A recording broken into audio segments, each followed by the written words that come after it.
Ici, je voudrais d'abord excuser Madame le recteur qui n'a pas pu ouvrir cette séance inaugurale et qui aurait souhaité le faire.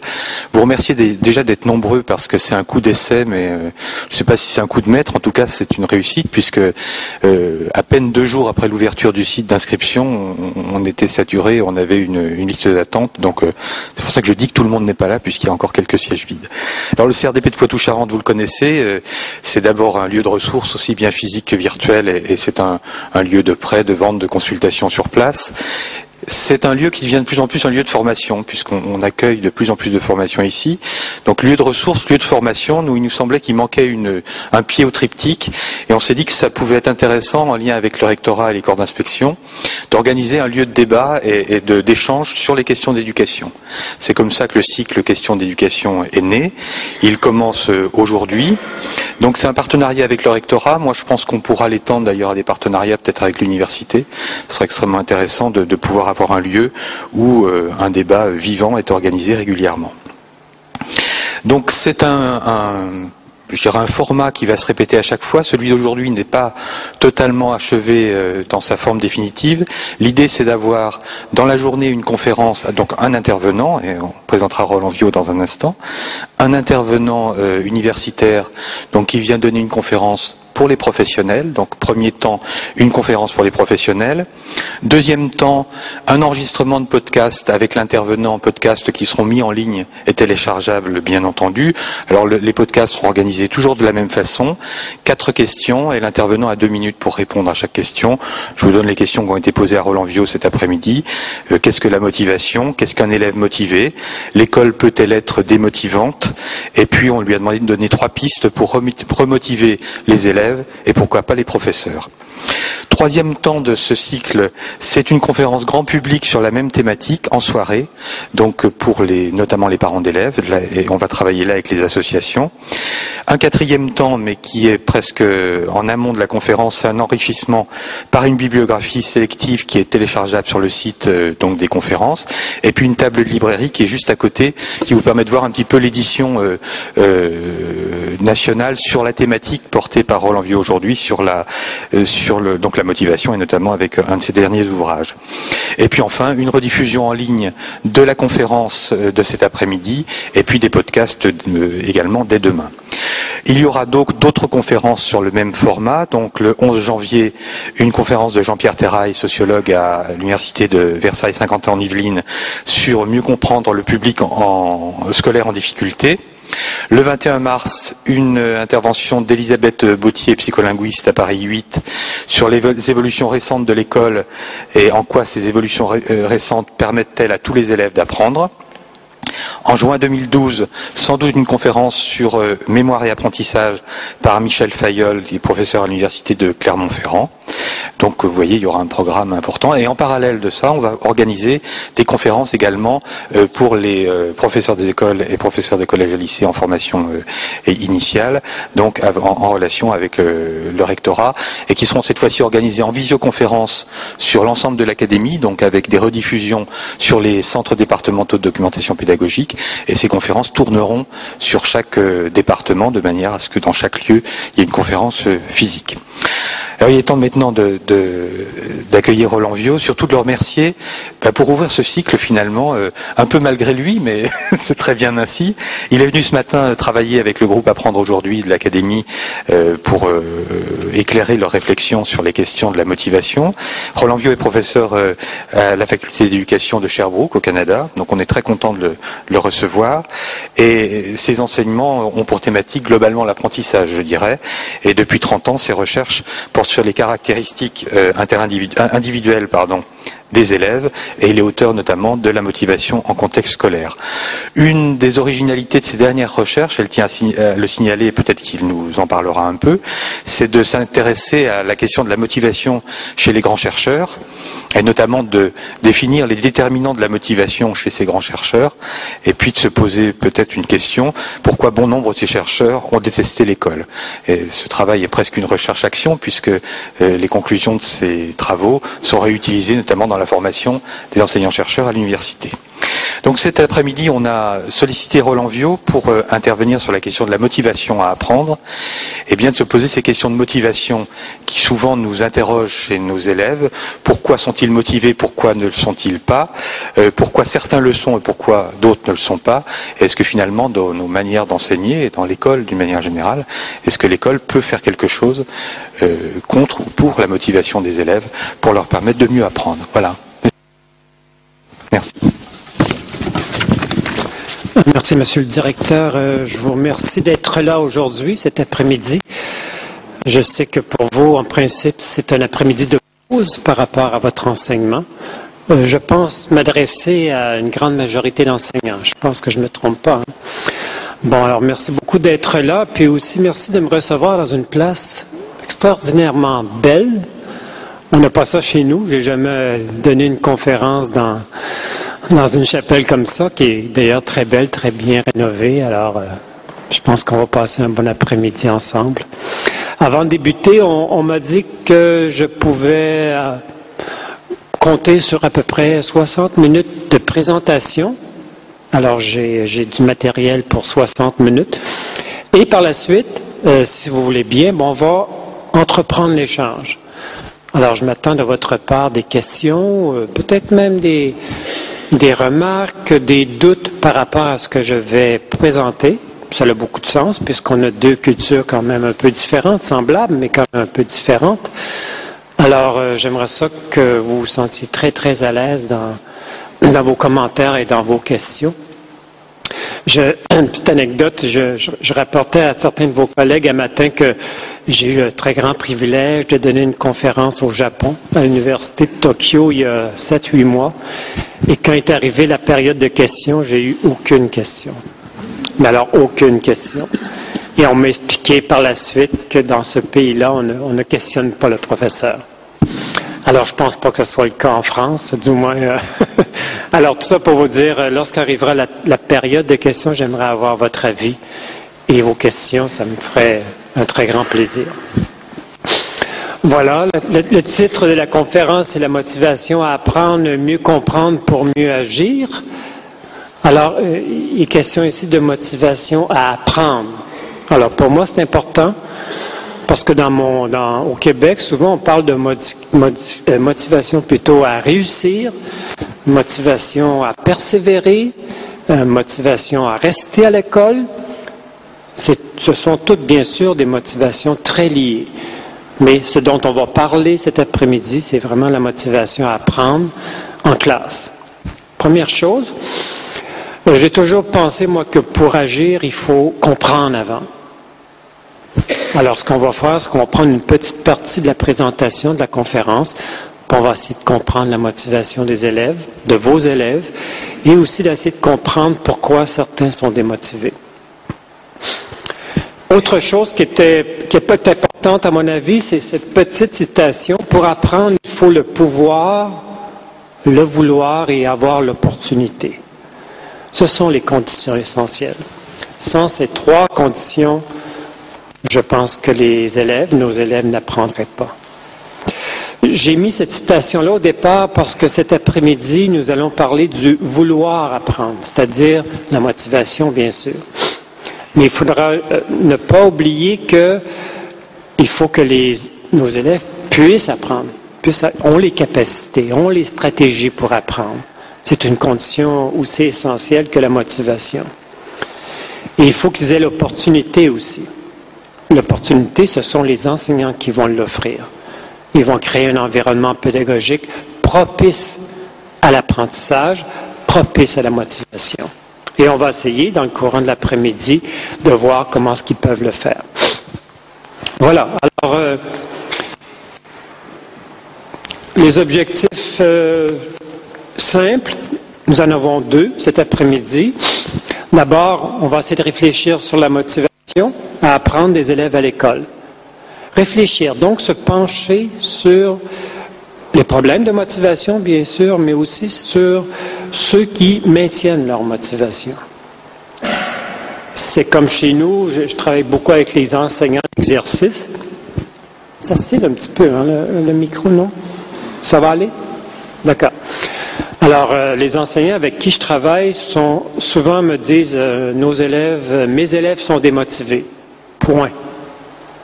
Mais je leur dis, oui, mais qu'est-ce qui vous dit qu'ils sont démotivés? Et souvent, les enseignants, ça leur est très facile de me donner les indices, les manifestations de la démotivation des élèves. Mais quand je leur dis, OK, d'accord, mais quelles sont les causes de cette démotivation? Là, c'est un peu plus difficile. Et on s'aperçoit que les enseignants, des fois, ont une réflexion sur les manifestations de la motivation, mais ça leur est difficile de prendre un recul puis d'essayer d'examiner les principales causes de cette démotivation. C'est ce qu'on va essayer de faire cet après-midi. Deuxième, c'est de faire le point sur les stratégies à utiliser. Je ne suis pas un psychologue, je suis un psychopédagogue. Un psychopédagogue, ça se préoccupe de l'apprentissage et de l'enseignement. Il y a de mes collègues psychologues qui travaillent sur la motivation et eux sont intéressés à en connaître les sources, les causes. Mais moi, d'accord, mais il faut aussi aider les enseignants à mieux intervenir pour augmenter la motivation des élèves. Et on va aussi avoir une partie de la conférence sur qu'est-ce qu'on peut faire, nous, en tant qu'enseignants, pour favoriser le plus possible la motivation de nos élèves. Donc, on aura une étape d'intervention, de proposition, d'action pour favoriser la motivation. De façon un petit peu plus pratique, je vous propose de répondre à ces 4 questions. Pourquoi l'enseignant doit-il se préoccuper de la motivation de ses élèves? C'est pas aussi anodin que ça, parce qu'encore là, chez nous, il y a des enseignants qui disent « c'est pas mon problème ». Moi, je suis un spécialiste de la physique ou de l'histoire ou du français. Mon rôle, c'est de bien enseigner ma matière, mais quant à la motivation de l'élève, c'est son problème. Moi, je ne pense pas. Mais je vais vous donner les raisons pourquoi je pense que les enseignants ont une certaine responsabilité. Deuxième question, elle est très importante. Pourquoi, dans la même classe, avec le même enseignant, il y a des élèves qui sont motivés et des élèves qui ne le sont pas motivés? Et ça, c'est une question qui embête beaucoup les enseignants, mais ils disent, mais je suis le même, je propose les mêmes activités. Comment ça se fait qu'il y en a qui sont motivés alors que d'autres ne le sont pas? On va répondre à cette question-là aussi. Et on va se demander quelles sont les portes d'entrée pour un enseignant pour, si vous voulez, atteindre la motivation des élèves. Vous allez voir, la motivation, ça leur appartient aux élèves. Comme actuellement, la motivation vous appartient. Mais les enseignants ont des portes d'entrée pour essayer de favoriser ou d'aider les élèves à bien se motiver. On va essayer de voir quelles sont les principales portes d'entrée, celles que la recherche nous dicte. Et enfin, que pouvons-nous faire réalistement? Je suis de ceux qui disent qu'un enseignant ne peut pas tout faire. On le souhaiterait, les parents le souhaitent bien sûr, les directions d'école le souhaitent énormément. Moi, je pense qu'il y a des choses à faire bien sûr, mais il faut être réaliste aussi. Alors, on va en arriver à vous proposer des choses, des propositions, des suggestions, des conseils, et c'est là que j'aimerais avoir votre réaction parce que ça terminera notre conférence. Et si on réussit à répondre à ces 4 questions, je pense qu'on aura passé un bon après-midi et je pense qu'on va avoir atteint nos objectifs. Alors, si vous voulez bien, on va commencer. Alors, pourquoi un enseignant devrait-il se préoccuper de la motivation des élèves? Comme je vous dis, il y a des enseignants qui ne se sentent pas du tout concernés, qui sont conscients qu'ils ont devant eux des élèves qui sont démotivés. Mais moi, je viens de perdre le son. Non? Ça va? Oui. Alors, pourquoi, moi, Roland Villot, je pense que les enseignants doivent se préoccuper de la motivation des élèves? C'est pas compliqué, j'ai 3 arguments. Premier argument, c'est une condition essentielle à l'apprentissage. Si on n'y échappe pas, S'il n'y a pas de motivation, il n'y a pas d'apprentissage. Ah, bien sûr, il peut y avoir des petits apprentissages, mais des apprentissages vraiment significatifs, des apprentissages en profondeur comme tous les enseignants le désirent, non. Il faut qu'il y ait une motivation. Alors, premier argument, on n'y échappe pas si on veut que nos élèves apprennent, il faut qu'ils soient motivés. C'est une condition essentielle. Ça, c'est une chose qui m'importe énormément. J'en parlais à certains de vos collègues un matin.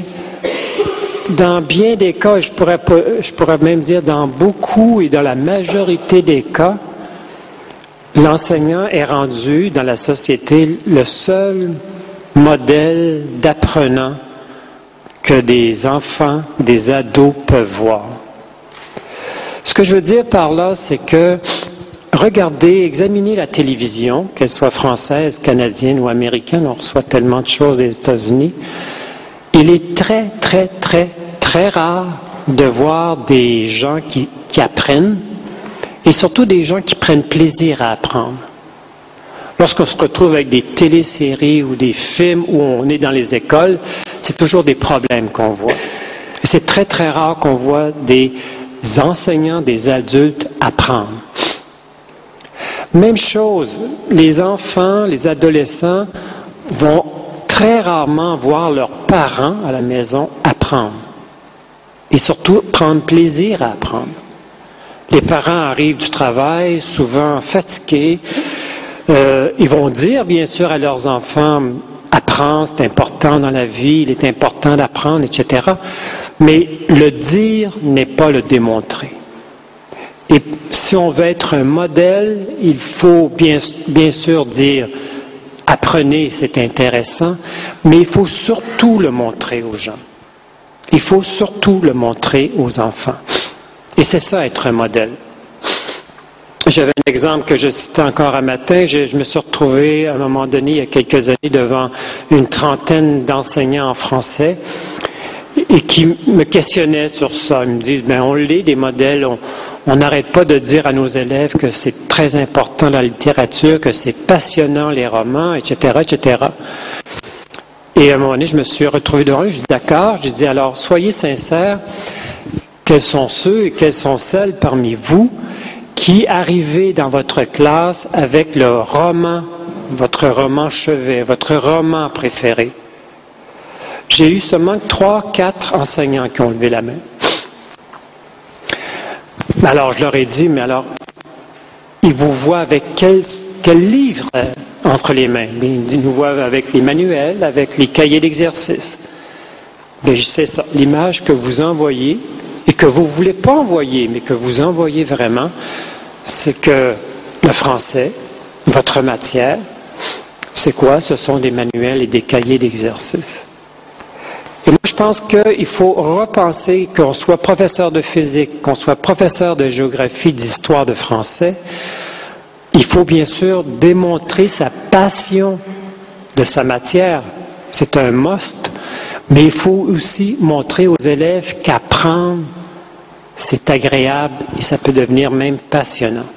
Non pas seulement que le dire, mais le montrer. Et c'est dans ce sens-là que c'est mon deuxième argument. Il faut qu'un professeur devienne un modèle. Et enfin, et ça aussi je pense que je ne vous apprends rien, c'est pas toujours intrinsèquement motivant d'apprendre à l'école. Des fois, on doit faire des tâches. Des fois, vous, enseignants, vous proposez des tâches qui ne sont pas très rigolo. Mais il faut passer outre, il faut y aller, il faut travailler et les résultats vont être agréables, les résultats vont être motivants. Mais avant d'arriver à ça, il y a des tâches qu'il faut accomplir qui ne sont pas toujours très intrinsèquement motivantes. Donc, il faut un support, il faut un encouragement des enseignants. Alors, il y a bien sûr d'autres arguments, mais je trouve que ces 3 arguments-là nous montrent à quel point le professeur a ou devrait avoir une responsabilité face à la motivation de ses élèves. Maintenant, ceci c'est bien beau, mais je pense aussi qu'il faut parler des limites que vous, les enseignants, que moi, en tant qu'enseignant, je peux avoir lorsque je veux travailler sur la motivation de mes élèves. Alors, quelles sont ces limites? Encore là, j'en ai 3. Et ce sont, à mon avis, des limites qui sont très réelles. On ne peut pas être motivé pour les élèves. La motivation, vous allez voir, on va en parler plus en profondeur tout à l'heure, mais ça se passe entre les deux oreilles de nos élèves. Moi, j'ai travaillé avec des enseignantes puis des enseignants qui auraient tellement souhaité être motivés à la place de leurs élèves, qui s'en allaient souvent vers la déprime en disant « mais ça ne marche pas, comment ça se fait? Est-ce que je peux au moins... » Moi, je leur disais « il est fort probable que dans votre classe, il y en aura des gens motivés. Vous ne pouvez pas être motivé pour eux. Vous allez voir, il y a d'autres facteurs qui rentrent en ligne de compte. Donc, excusez-moi, on ne peut pas être motivé pour nos élèves. C'est à eux de l'être. Ce qu'on peut faire, par contre, on peut leur aider. Et c'est notre tâche et notre responsabilité. Deuxième limite, c'est qu'il y a des facteurs sur lesquels vous n'avez aucun pouvoir, aucun contrôle et qui viennent influer sur la motivation de vos élèves. Heureusement, il y a des facteurs sur lesquels vous avez du contrôle, nous les verrons tout à l'heure, mais il y en a des facteurs impossibles. Vous ne pouvez pas agir sur ces facteurs-là. Des facteurs de société, des facteurs des fois familiaux. C'est des facteurs sur lesquels vous avez très peu, sinon pas du tout de pouvoir. Or, ils influent eux autres aussi sur la motivation de vos élèves. Donc, c'est une limite. Et aussi, j'y reviens, sans le soutien des parents, sans le soutien de l'administration ou les directions d'école, sans le soutien de nos décideurs, je pense que nous, dans notre classe, enseignants, on peut faire des choses, mais on aura toujours une très grande limite. Et ça, c'est un message que les enseignants au Québec m'envoient très, très souvent. Où sont les parents? Mais où sont les parents? Ils se sentent vraiment délaissés. Je ne sais pas s'ils exagèrent, mais ils se sentent souvent délaissés des parents. Quant aux directions d'école, des fois, ça fonctionne très bien. Il y a un support, il y a une très bonne affinité ou un très grand lien entre les enseignants et les directions d'école. Des fois, il faut l'avouer, les directions d'école ne sont pas au rendez-vous. Par contre, lorsqu'ils ont des mauvaises notes, là, ils sont au rendez-vous, mais les directions d'école, des fois, se refusent ou ne sont pas intéressés à parler de pédagogie. Et les enseignants en souffrent, à mon avis. Donc, ce sont nos limites. On a des responsabilités, nous, en tant qu'enseignants, mais il faut accepter aussi que nous ayons des limites. Ça sera important parce qu'on va s'apercevoir que dans notre classe, il y a des fois des élèves qui sont démotivés et on ne doit pas se sentir coupable. On va y revenir à ça. Donc, responsabilité, oui, mais limite. Il faudrait que vous reculiez d'1 mètre. Ah, vous êtes trop chaud par rapport à... D'accord, merci. Il faut que je recule. C'est pas parce que je ne suis pas intéressé, mais il faut que je recule pour la caméra. Petit schéma, juste pour vous montrer rapidement ou de façon visuelle. On a dit d'ailleurs que beaucoup d'enseignants sont très, très préoccupés, avec raison, bien sûr, de l'enseignement de la matière. Et pour eux, c'est vraiment leur tâche, enseigner la matière. Mais si on dit que pour apprendre, il faut le pouvoir, c'est-à-dire en avoir les capacités et bien connaître les stratégies, et il faut aussi le vouloir, à mon avis, un enseignant ne doit pas se limiter à communiquer ou faire apprendre sa matière, mais il doit aussi intervenir sur le pouvoir apprendre, ce qu'on ne fera pas après-midi, on n'en discutera pas, mais ça pourra faire l'objet d'une conférence, et aussi intervenir sur le vouloir, c'est-à-dire sur la motivation des élèves. C'est aussi, à mon avis, 2 tâches supplémentaires à celle de vraiment communiquer sa matière. Alors, nous, on va s'attarder au vouloir apprendre. On va voir comment, on va voir en quoi ça consiste. Et le pouvoir apprendre, ça aura pris toute l'après-midi, mais c'est aussi une chose très importante. Alors, allons-y. Autre question qui m'est souvent posée par les enseignants, comme je vous disais tout à l'heure, mais pourquoi certains sont motivés alors que d'autres ne le sont pas? devant la même matière, le même prof, les mêmes activités. On a des éléments de réponse. Alors, ma tâche, vous savez, ça fait à peu près 25-30 ans que je travaille sur la motivation. J'ai eu la chance de faire des études qui m'ont amené à aller travailler une partie de mes études aux États-Unis. Et j'ai vraiment documenté, puis j'étais à la recherche d'un modèle qui était économique, dans le bon sens du terme. Je voulais pas un modèle avec 350 composantes, toutes interreliées, avec du rouge, du vert, puis non. Moi, je voulais dire quelles sont les composantes essentielles de la motivation, de la dynamique motivationnelle. Et j'en suis arrivé à ce modèle-là que je vous propose. Alors, face à une activité d'apprentissage, et Dieu sait s'il y en a des activités d'apprentissage que les enseignants proposent à leurs élèves, face à une activité d'apprentissage, il y a 3 sources de motivation importantes. La première, c'est la perception de la valeur.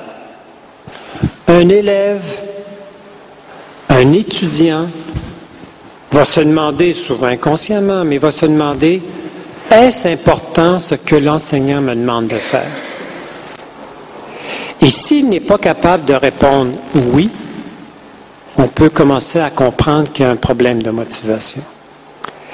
Et le mot important, c'est est-ce que ça va m'être utile? Est-ce que c'est utile pour moi ce que le professeur me demande de faire? Est-ce que c'est intéressant? Est-ce que je peux y trouver un intérêt à accomplir l'activité que le professeur me demande de faire? Alors, première source de motivation, première source intrinsèque, c'est perception de la valeur, de l'importance, de l'utilité, de l'intérêt de l'activité que le professeur me propose ou m'impose dans sa classe.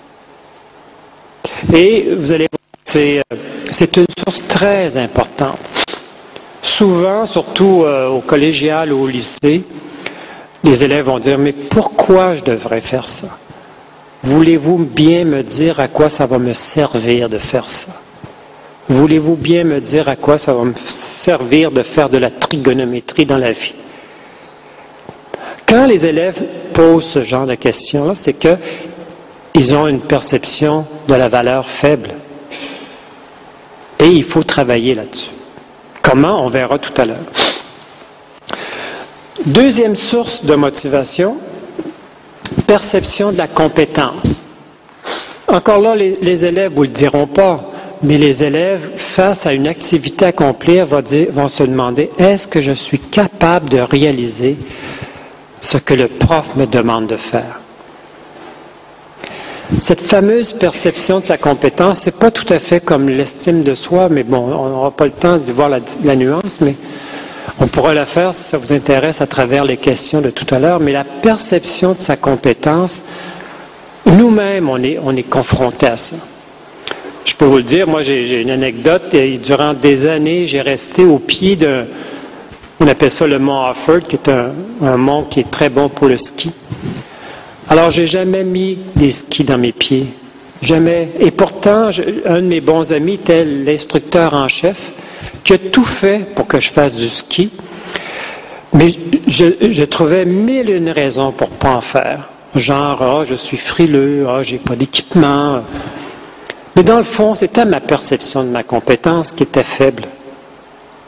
Et le plus drôle, c'est qu'avec cet instructeur-là, l'été, je jouais au tennis, il était vraiment meilleur que moi, mais me sentant assez compétent, je jouais contre lui. Je perdais, mais je jouais, puis je perdais, mais c'était pas grave parce que je savais que je me débrouillais assez bien au tennis. Mais en ski, il ne fallait pas. Ça va bien, là, je vous donne une anecdote qui est la mienne, mais des élèves qui sont obligés de faire des activités et qui se sentent incapables ou doutent d'eux-mêmes vont se trouver 1001 raisons pour ne pas la faire. Ils vont essayer de l'éviter. Et une des façons de l'éviter, c'est de ne pas travailler. Ils vont avoir une mauvaise note, puis ils vont dire « Ah, je le savais, je ne suis pas capable. Terminé. » Parce que faire l'effort et ne pas réussir, c'est d'avouer qu'on n'est pas très bon. Mais d'échouer, mais de dire à ses copains, je n'ai pas travaillé, c'est pas grave. Alors, il y a plusieurs petites façons pour un élève se sentant incapable ou doutant de lui d'éviter une activité ou d'abandonner très rapidement. J'ai essayé, monsieur, ça ne fonctionne pas. Terminé. On a même entendu des enseignants me dire « Ah, mon père était très mauvais en français, pour moi, je ne suis pas très bon. » C'est normal. Un élève qui doute de sa compétence est un élève qui va essayer le moins possible de travailler, de s'engager et de persévérer. Et encore là, ça peut être une source de démotivation très importante. On retrouve ça, on n'a pas le temps de faire toute la psychologie du développement, mais on s'aperçoit que les élèves qui arrivent au primaire, leurs premières années, se sentent capables et on voit des courbes, mais à un moment donné, ils se sentent très capables, ça commence à baisser. Certains élèves se sentent toujours bien capables, perception de compétences intéressante, mais certains élèves commencent à douter. Il faut dire qu'à ce niveau-là, les parents sont très importants. Donc, deuxième source de motivation, de dynamique motivationnelle, perception de sa compétence. Lorsqu'on doute de notre capacité, on peut avoir des problèmes de motivation. Troisième source, perception de contrôlabilité. Est-ce que j'ai mon mot à dire dans le processus d'apprentissage? Et ça, on retrouve ça beaucoup chez les ados qui, dans leur vie quotidienne, ont une très grande latitude, une très grande liberté, et lorsqu'ils se retrouvent en classe, se sentent en prison. À tort, à raison, encore une fois, mais se sentent en prison. Alors on dit, mais pourquoi? On n'a rien à décider. Tout est décidé par le prof. C'est lui qui décide. Je ne peux rien faire. Et il y a aussi, petite parenthèse, il y a une théorie qui s'appelle les théories des attributions causales. Il paraît que chaque individu, vous, moi, les élèves surtout, lorsqu'il nous arrive des événements importants, on va attribuer une cause à notre succès ou à notre échec. Et on a remarqué chez beaucoup d'élèves qui avaient une perception de contrôlabilité faible, lorsqu'on leur demandait « Comment expliques-tu, mettons, l'échec en mathématiques? » C'est pas de ma faute, c'est la faute du prof. L'examen était trop difficile. Ah bon? Oui, j'étais malade cette journée-là, j'étais vraiment pas en forme. On s'aperçoit que toutes ces causes-là sont externes à la personne. Et ce qui est encore plus grave, c'est quand on demande qui sont vraiment faibles au plan de la perception de la contrôlabilité, lorsqu'on leur dit « Hey, c'est super, tu as réussi, à quoi attribues-tu ton succès? » Même chose. Ils attribuent ça à d'autres qu'eux autres. On dirait qu'ils ne sont jamais à l'origine de ce qui leur arrive. Et quand on se retrouve devant des élèves comme ça, on a du boulot à faire. Parce qu'il faut qu'un élève se sente responsable de ses actions. Bien sûr qu'il peut penser qu'il n'est pas le seul, mais un élève qui est toujours en train de dire que c'est la faute à quelqu'un, la faute à quelque chose, mais jamais lui, on a un problème de perception de contrôlabilité. Alors, j'ai oublié de la faire. Ce sont les trois sources principales, il y en a d'autres bien sûr, mais les trois sources principales de soit la motivation ou de la démotivation. Un élève qui accorde peu de valeur, un élève qui doute de ses compétences, un élève qui a l'impression que tout est décidé d'avance, puis tout est contrôlé par un adulte, généralement, on va se retrouver devant un élève démotivé. Par contre, un élève qui considère que ce que vous lui proposez en termes d'activité, c'est intéressant ça, ou ça va m'être utile, Ou un élève qui dit, moi, je suis capable. Ce ne sera pas facile, mais je vais tout faire parce que j'ai la capacité pour. Ou on a l'impression d'avoir une certaine latitude en classe, et généralement un élève qui est motivé. Alors, qu'est-ce que ça donne, ça, un élève motivé? C'est bien beau de dire, bon, ben, on connaît les principales causes, mais nous, on est là pour qu'ils apprennent en fin de compte. Alors, quelles sont les principales causes de la motivation? Encore là, les recherches nous disent que un élève motivé est un élève qui s'engage dans ses apprentissages. Lorsqu'on dit engagement, on dit un élève concentré, attentif. Un élève qui va utiliser des stratégies d'apprentissage qui vont lui permettre de faire des apprentissages en profondeur. On aurait pu dire un engagement cognitif. Et ça, on le voit facilement. Nous, les enseignants, lorsqu'un élève est bien dans sa tâche, il rentre en profondeur, il se questionne, il vous questionne, c'est un élève engagé.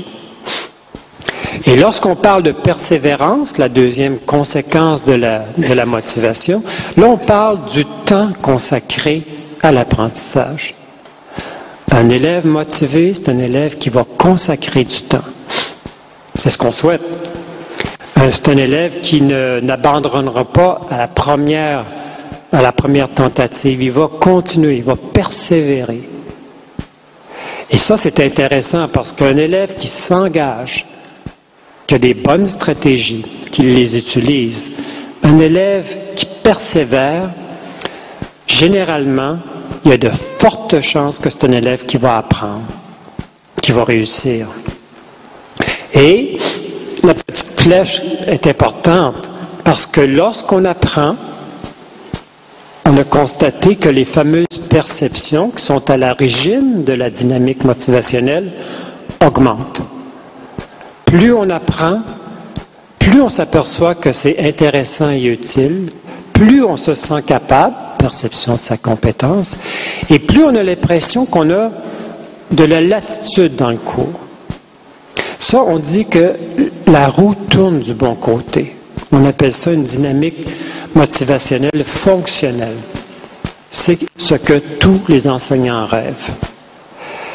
Le problème, c'est qu'il y a des élèves qui sont démotivés.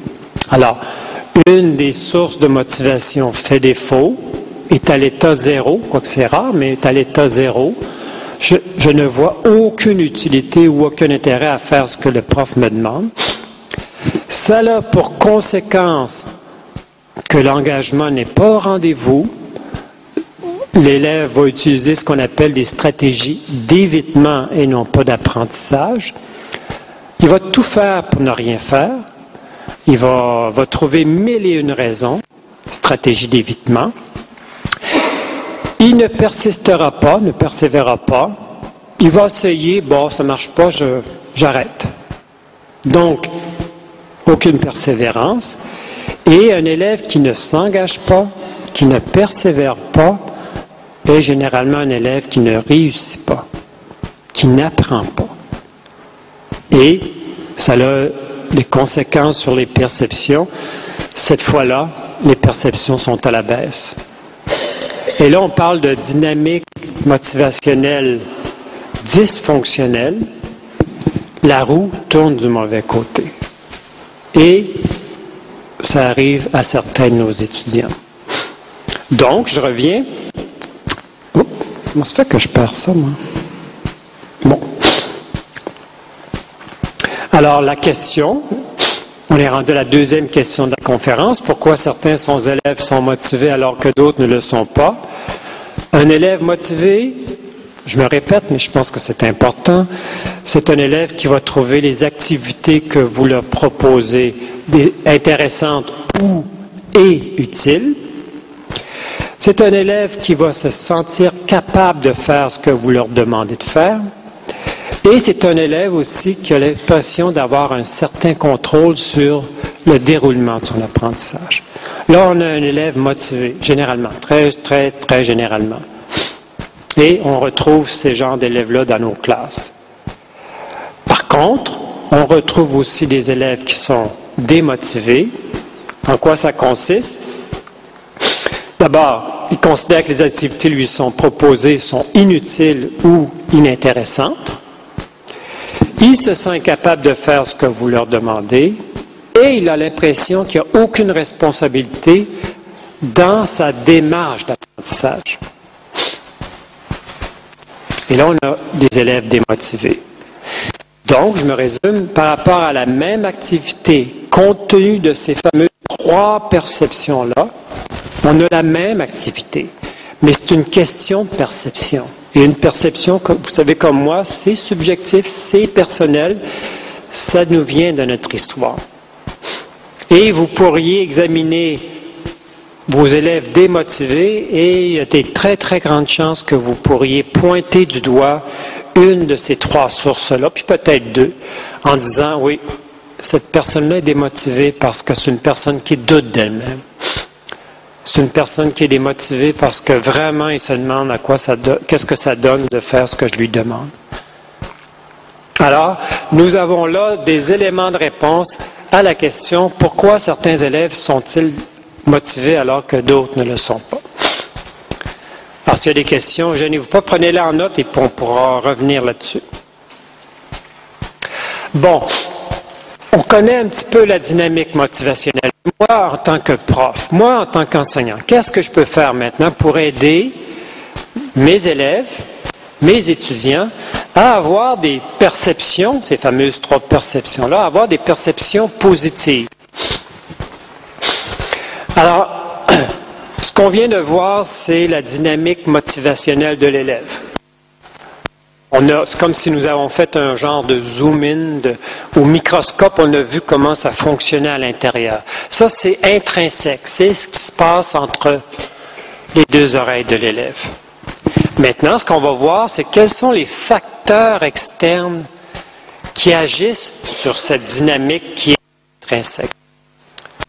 Alors, les gens qui ont travaillé sur les facteurs se sont aperçus, et je pense qu'on ne vous apprend rien, ils sont multiples. Il y en a, ça a bon sens. Le travail qu'on fait, c'est qu'on peut les regrouper.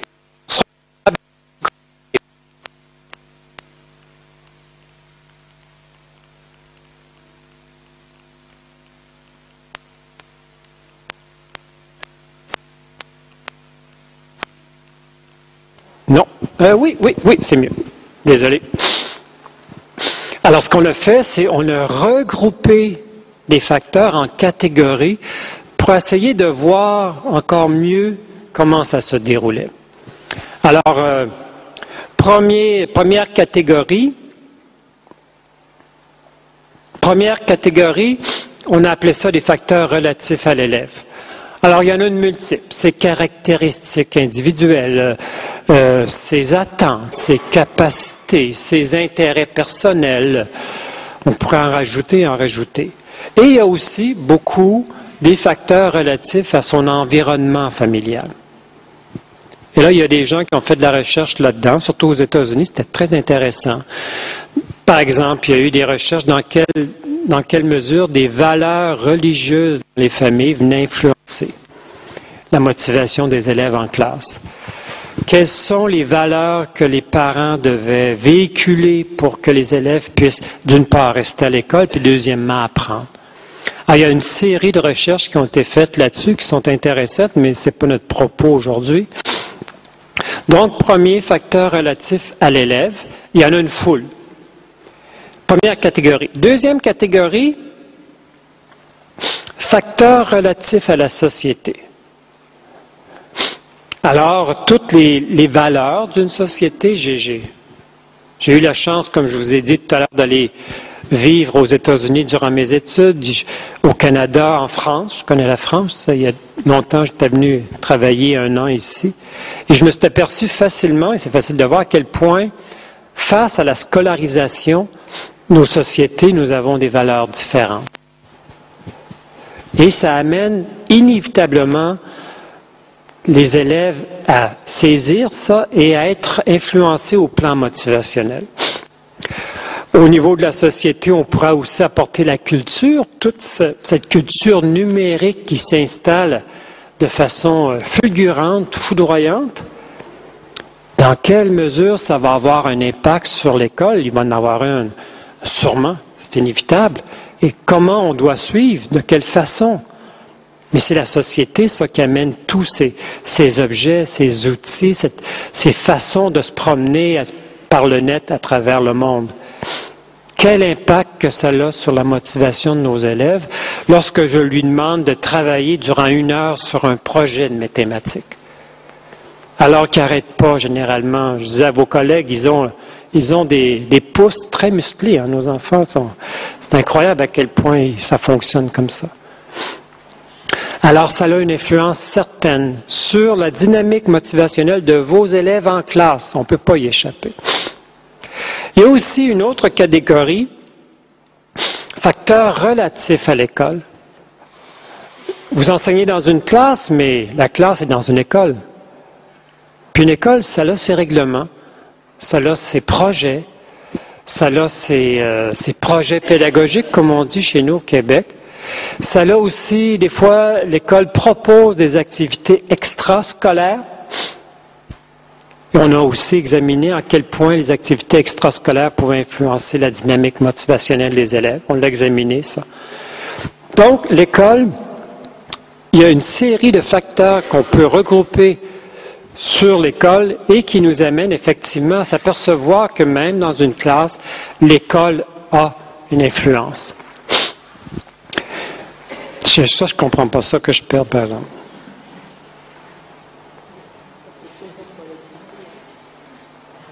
Oui, perception de contrôle-activité. Et dernièrement, je viens d'ajouter, c'est les facteurs relatifs à la classe. Enfin, les voilà nos portes d'entrée. Parce que ça, ces facteurs-là, nous, les enseignants, nous, les profs, nous avons un certain contrôle dessus. Tous les autres facteurs, peu ou pas. Et c'est pour ça que je vous dis, très probablement qu'il y aura toujours des élèves démotivés en classe, même si un professeur se déploie de façon extraordinaire. Pourquoi? Parce qu'il y aura des élèves démotivés à cause de facteurs sur lesquels le prof a peu de pouvoir. Mais, une chance, il y a des facteurs sur lesquels on a du pouvoir. Et ce sont nos portes d'entrée. L'état de la recherche nous dit que plusieurs facteurs, il est disparu. Il y a des esprits ici, hein, on est dans un... Il y a 5 facteurs qui semblent avoir plus de poids que d'autres. D'abord, les activités que vous proposez, on en parle depuis tout à l'heure. L'évaluation, les pratiques évaluatives, ça a une influence énorme sur la motivation des élèves. L'enseignant, lui-même, sa personnalité, sa relation avec les élèves est un facteur très, très important. Le climat de la classe, la relation entre les élèves. Est-ce que c'est un climat sain pour apprendre? Est-ce que c'est un climat qui est fait de tension, d'agressivité? C'est important, c'est un facteur très important. Il y a quelqu'un là qui m'a dit des tours. Et les récompenses et les sanctions. Alors, je ne sais pas ici, mais en Amérique, c'est très fort.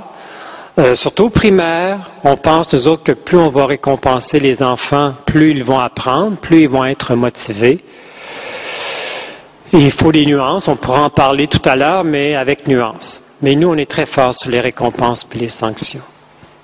Alors, ce qui est intéressant là-dedans, c'est qu'on voit qu'il y a des facteurs sur lesquels l'enseignant a peu de pouvoir et qui peuvent influencer de façon directe la motivation de ses élèves. Mais, tant mieux, il y a des facteurs sur lesquels il a du pouvoir. Et c'est ce qu'on appelle les portes d'entrée. Et la question qu'on doit se poser, c'est comment faire en sorte que ces portes d'entrée, ces facteurs, puissent venir favoriser positivement la dynamique motivationnelle, nos fameuses 3 sources intrinsèques de motivation. Ce que je vais faire maintenant, sachant, voilà, ça va, on dirait qu'il y a un chronomètre là-dedans, mais pourtant je ne l'avais pas programmé. Alors, ce qu'on va faire, c'est que, étant donné que le temps passe, il me reste peut-être 20 minutes, j'aimerais ça travailler 2 facteurs seulement. On n'aura pas le temps de passer à travers les autres. Les activités et le prof en tant que tel. Malheureusement, on aurait pu parler de l'évaluation, mais là, on aurait eu, je suis persuadé, un débat, un très long débat, et on n'aurait pas eu le temps. Mais je préfère mettre l'accent sur deux facteurs plutôt que d'autres. Alors, c'est quoi les activités pédagogiques? C'est tout simplement toute situation organisée, proposée par un enseignant dont le but est d'aider les élèves. C'est tout simplement ça. Et tout ce qui se passe en classe, généralement, ce sont des activités pédagogiques. Ce qui est intéressant, c'est une petite statistique américaine. Ils ont calculé, ne me demandez pas comment, mais ils ont calculé qu'un élève au secondaire, je pense que c'est au secondaire, le high school, qui appelle le junior high school, ce qui est pour vous les collèges, au minimum 10 activités par jour. Alors, des petites, des grandes, vous donnez un exposé, activité. Vous demandez à faire des exercices, activité. Ils ont tout calculé ça, puis ils ont calculé qu'en moyenne, 10 activités par jour qui étaient demandées aux élèves. Et là, ils ont fait le décompte, puis ils sont aperçus qu'à la fin du junior high school, ils auraient eu à accomplir 20 000 activités. Quand même pas mal. Mais moi, c'est la citation, pareil, c'est Turner, ce sont 2 chercheurs, et j'ai trouvé ça intéressant, et ils se sont dit, si la majorité des 20 000 activités sont dictées par les profs, pas de perception de contrôlabilité, peu exigeantes sur le plan cognitif, et consistent pour la plupart à faire ce qu'un adulte exige, ça c'est difficile pour un ado, on devrait se demander pourquoi tant d'élèves restent à l'école plutôt que de se demander pourquoi ils abandonnent. C'est une réflexion intéressante de se dire, c'est vrai, dans le fond, quand on y pense, quelle sorte d'activités qu'on propose à nos étudiants? Est-ce qu'elles sont vraiment motivantes, nos activités? Et sinon, on n'a pas à se demander pourquoi ils abandonnent, on devrait se demander, mais qu'est-ce qu'ils font là? Alors, moi, quand je travaille avec les enseignants, pour encore aider davantage à leur faire voir ce qu'ils peuvent faire, je distingue 2 types d'activités pédagogiques. J'appelle ça les activités d'apprentissage, où l'élève est l'acteur principal. Lorsque je demande à l'élève de résoudre des problèmes, lorsque je lui demande de faire un projet, lorsque je lui demande de travailler en équipe, lorsque je lui demande de faire des laboratoires, ça, ce sont des activités d'apprentissage parce que l'élève, on lui demande d'appliquer, d'utiliser, et dans ce sens-là, il est le principal acteur. Ça ne veut pas dire que l'enseignant ne fait rien, mais c'est l'élève qui est le principal acteur. Les exemples, bien, je pense que je viens d'en donner. Réalisation de projets, exercices, résolution de problèmes, expérimentation en laboratoire, des jeux de rôle. Nous, les enseignants, utilisent ça. C'est intéressant. Ils font des débats. Alors vous êtes de tel type, vous êtes un expert. Jeux de rôle. Ce sont toutes des activités d'apprentissage. Donc, dans lesquelles les élèves sont les principaux acteurs. Et il y a des activités d'enseignement. Alors, les activités d'enseignement, cette fois-là, c'est le prof, l'enseignant qui est le principal acteur. Alors, bien sûr, on pense à l'activité la plus connue, la plus populaire, ce sont des exposés, qui peuvent être très courts, qui peuvent être très longs, qui peuvent être questions-réponses, mais les exposés, ce sont les profs qui sont les principaux acteurs dans les exposés. Donc, les activités d'enseignement, contrairement aux activités d'apprentissage, c'est l'enseignant qui est le principal acteur. Ça ne veut pas dire que les élèves ne font rien, ça ne veut pas dire que les élèves n'apprennent pas, au contraire, mais c'est le professeur, comme moi actuellement, qui est le principal acteur. Donc, moi je distingue les deux. Mais pourquoi distinguer activité d'apprentissage d'activité d'enseignement? Pour la simple raison qu'au plan motivationnel, on se retrouve devant des conditions motivationnelles différentes à remplir. Alors, on y va. Pour les activités d'apprentissage, on ne fera pas le tour, ne vous en faites pas, mais on a réussi à cerner, identifier 10 conditions motivationnelles que des activités d'apprentissage, où les élèves sont les principaux acteurs, 10 conditions motivationnelles que les activités d'apprentissage devraient remplir, pour que ces activités-là soient, entre guillemets, motivantes pour les élèves. Alors là, je vous en donne quelques-uns. Il y a peut-être la troisième, l'authenticité. Est-ce que dans mon activité, la réalisation que je demande à mes élèves, elle ressemble à ce que l'élève fait dans la vie courante? Si je lui demande, par exemple, de répondre à 10 questions en français, compléter la phrase suivante, ce ne sont pas des réalisations qu'un élève fait généralement dans la vie courante. Par contre, si je lui demande de faire une présentation sur un projet en physique et que cette présentation-là doit ressembler à une présentation soit sur vidéo ou soit sur YouTube, là, on se rapproche de plus en plus sur une réalisation qu'on appelle, nous, authentique. Et j'ai travaillé au niveau universitaire avec des profs d'université qui voulaient améliorer la motivation de leurs élèves, de leurs étudiants. Et on travaillait beaucoup ça. Je pense à un professeur d'ingénierie en géologie. Et on a travaillé beaucoup, on a tout transformé son cours sous forme de simulation. Et les produits qu'il demandait à ses étudiants ressemblaient vraiment à des produits ou des réalisations que les ingénieurs en géologie faisaient dans la vie courante. Et là, on se rapprochait de l'authenticité de l'activité. Alors, c'est un exemple. Ah, il a reculé, là. Y a-t-il quelqu'un qui a quelque chose qui contrôle mon... Le défi. C'est incroyable. Prenez les jeux vidéo. Qu'est-ce que les jeux vidéo proposent? Le défi. Moi, je me souviens, c'est des vieux jeux, mais vous savez, ces jeux d'échecs qu'on avait avec l'ordinateur, ça existe sûrement. Mais on avait un premier niveau, puis un deuxième, puis un troisième, puis un quatrième, puis ce qu'on souhaitait, c'est monter de niveau. Est-ce que nos activités suscitent le défi chez les étudiants? C'est une question qu'on doit se poser. Je vais changer la diapo avant qu'elle recule, là, mais... Alors, les autres conditions, il y a le choix. Est-ce qu'on peut laisser le choix aux élèves? Est-ce qu'on ne peut pas leur donner l'entière liberté? Il n'y en a pas question, mais leur donner la possibilité de choisir certaines choses? Moi, je pense que oui.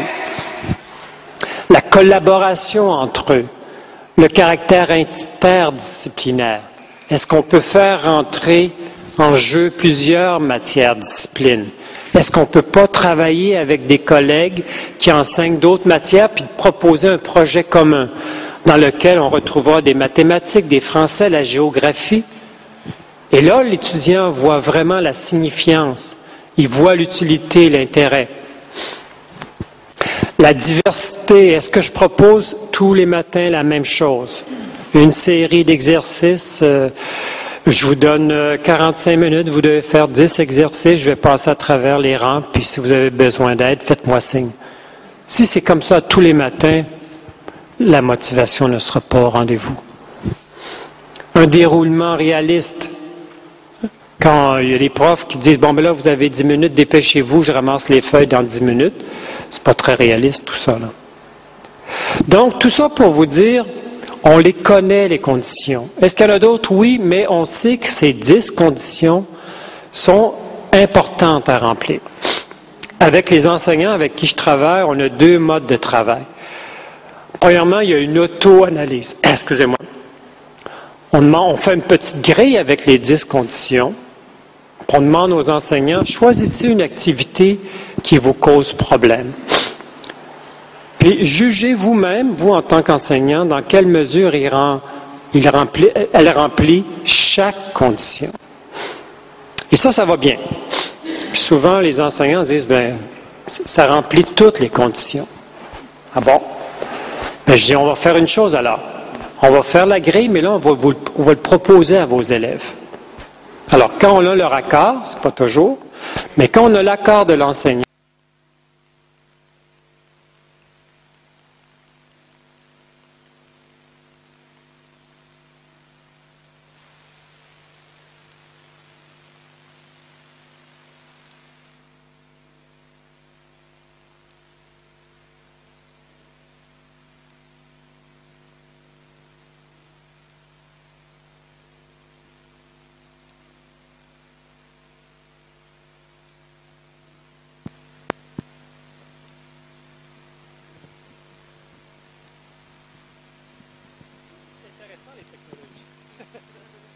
très moderne.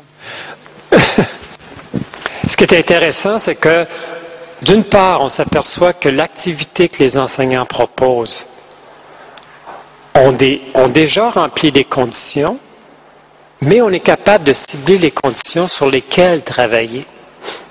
On n'est pas là en train de dire aux enseignants, bon, ben là, ça y est, on change du tout au tout, terminé, c'est pas bon, on change. Non.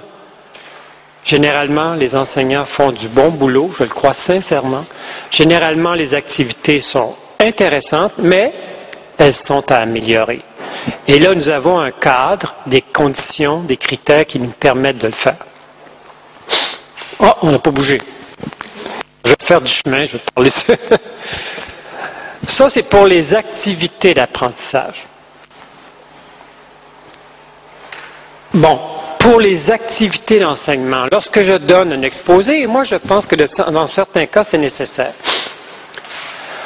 Encore là, je ne passerai pas à travers, mais on connaît ce qu'on appelle les techniques d'enseignement. Pour faire un bon exposé, un prof va passer à travers ces techniques-là. Et quand on observe des enseignants, il y en a qui l'ont très bien ça. On est capable de dire, regarde ça, il a utilisé une anecdote. Regarde, il pose des questions. Mais il y a des enseignants, il ne faut pas se cacher, qui pourraient s'améliorer. Encore là, on a des outils, on a un cadre de référence qui nous permettent d'essayer de dire à l'enseignant, est-ce que ça t'intéresse de t'améliorer? Puis voici comment est-ce qu'on pourrait s'améliorer. Donc, on a des outils là aussi. L'utiliser de l'analogie, la métaphore, c'est vraiment l'anecdote. Commencer un cours J'aurais des exemples, mais le temps passe beaucoup trop vite, mais vraiment dire, on commence par une anecdote pour capter l'attention des élèves, c'est généralement une technique qui est très prisée. Donc, pour des activités d'enseignement, on les connaît, les techniques d'enseignement. On en connaît les meilleurs, les plus performants toujours sur le plan motivationnel. Et pour les conditions, les 10 conditions par rapport à des activités d'apprentissage, là aussi, on connaît aussi les conditions qu'elles doivent remplir. Donc, on a des outils pour améliorer les activités des enseignants. Juste avant de terminer, il me resterait un autre facteur, les enseignants. Alors là, ce qu'on vient de faire, c'est rapidement, j'en conviens, là, mais on vient de voir un des facteurs, une des portes d'entrée, les activités que vous proposez à vos élèves en classe. Une autre porte d'entrée, ou un autre facteur, appelons-le comme on veut, c'est vous en tant qu'enseignant.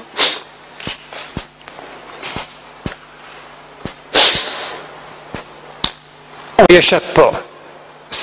La compétence d'un enseignant, sa motivation, et je souligne, sa motivation favorise la motivation des élèves. C'est difficile de demander aux élèves d'être motivés lorsque nous ne le sommes pas nous-mêmes. Et moi, j'en ai vu des professeurs qui sont démotivés. Démobilisés, comme on dit. Démotivés, oui. Alors, lorsqu'ils se retrouvent en classe, les étudiants le sentent très rapidement. Et c'est difficile de demander aux élèves de l'être.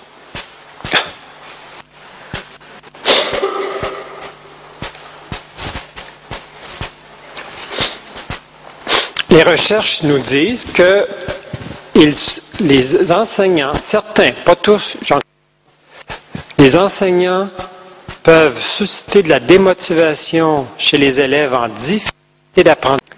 Et aussi, pour terminer, et ça c'est important pour le climat de la classe, des échanges fondés sur le respect et la reconnaissance. De la discipline, oui, mais de la discipline expliquée. On en parlait avec certains de vos collègues. Être capable de donner les raisons pourquoi on leur impose des choses, non pas seulement que leur imposer, ce qui va de soi, des fois on n'a pas le choix, mais de leur expliquer pourquoi on leur impose, c'est ce que les élèves souhaiteraient. Allez, tourne. Je pensais que c'est... Mais... Alors, je conclus avec une conclusion, parce que j'aimerais ça vous laisser du temps aussi pour l'intervention. Conclusion à tout ça.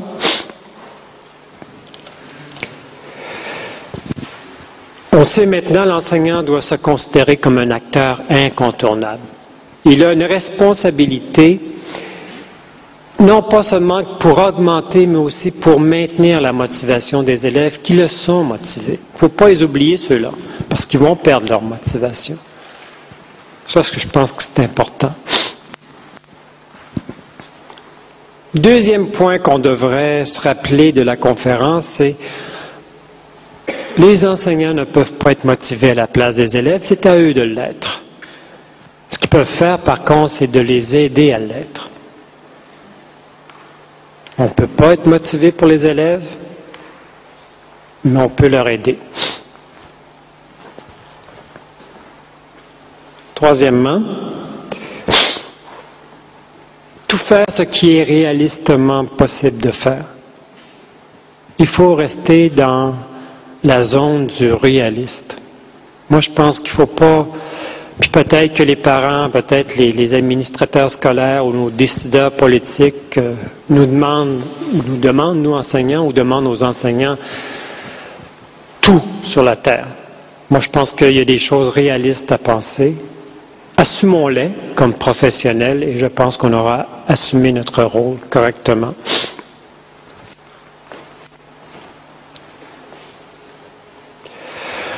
Je me répète, mais je pense que c'est important. Nous avons des portes d'entrée pour aider les élèves à être motivés. Ces portes d'entrée, on les connaît maintenant. Les activités qu'on propose, ou qu'on propose aux élèves, les activités pédagogiques, on a vu qu'il y avait deux catégories. Activités d'apprentissage, les élèves sont les principaux acteurs.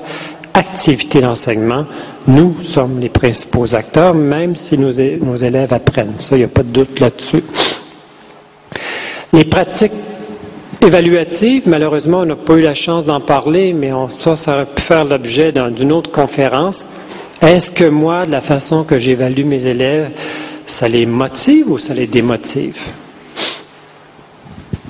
Pratique évaluative, le climat de la classe. Est-ce qu'il est sain, mon climat de la classe? Est-ce qu'il est propice à l'apprentissage? Est-ce qu'un élève qui veut apprendre est dans une atmosphère pour apprendre? Un élève qui n'ose plus poser une question parce qu'il a peur que ses camarades rient ou le taquinent, c'est pas un bon climat de classe. Lui-même, l'enseignant, est un facteur très important. On aurait peut-être pu le mettre en premier, de par sa personnalité, de par sa propre compétence, de par sa motivation, mais aussi de par ses comportements avec des élèves démotivés ou des élèves qui ont des difficultés d'apprentissage. On s'aperçoit que des comportements des fois inconscients, mais qui sont là, viennent influencer la motivation des élèves. Et le système de récompense et de punition, pas de punition, mais de sanction. Nous, on appelle ça des systèmes d'émulation, surtout au primaire, avec les enfants. Je pense que 85% des actions des enseignantes, je dis enseignantes parce qu'ils sont 85%, au primaire à enseigner, il y a beaucoup d'émulation. On pourrait s'en parler, il y a des exemples incroyables. Et ça crée une motivation, c'est vrai, mais ça crée une motivation éphémère.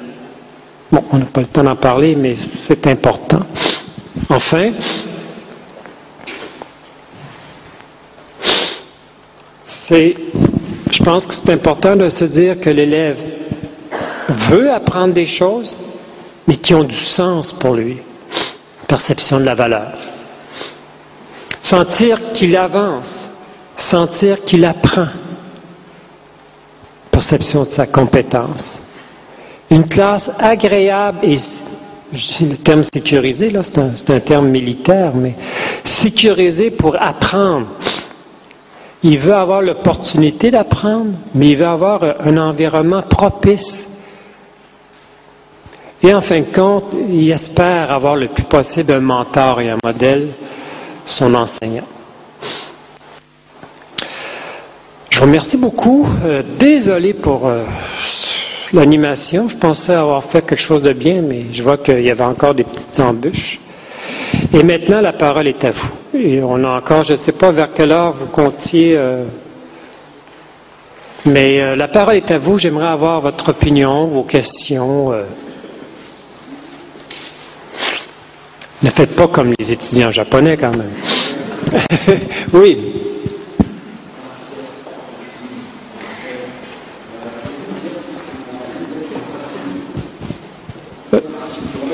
Je pense que je vais avoir besoin du micro.